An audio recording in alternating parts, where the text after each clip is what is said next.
सियासी जा तइलीमी इदारा उते धारनि माण्हुनि खे पढ़ण जो हक़ु आहे पर सिंधियुनि खे न आहे। पंजाबियुनि खे उते हक़ु आहे, उते पख्तून पढ़ी सघनि था, गलगिती कश्मीरी पढ़ी सघनि था। आया सिंधी माण्हुनि कहिड़ो ॾोह कयो आहे?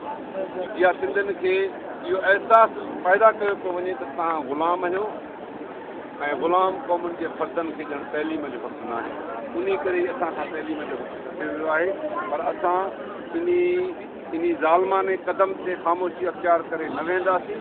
अॼु नौजवाननि 100 कलाक ताईं पंहिंजो रथ साड़ियो आहे वेही, पर हुकुमराननि असांजे हिन मसइले खे तवजो न आहे ॾिनो। हाणे अहिड़ा एहतजाज हैदराबाद समेत सॼी सिंध जे हर डिस्ट्रिक्ट हेडक्वार्टर में थींदा।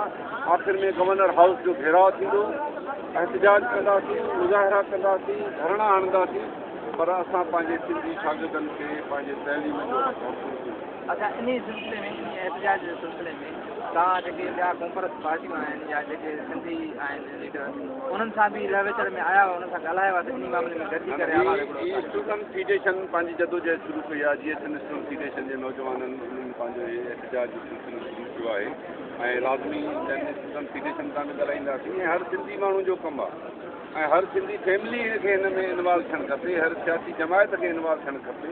त आया जेकॾहिं सिंध जी सियासत कयूं था त पंहिंजे वतन ते पंहिंजे धरती ते असांखे पढ़ण जो हक़ु कोन्हे को, त पोइ सिंध जा माण्हू असां चवण में हक़ बजा न पायूं त असां ग़ुलाम आहियूं।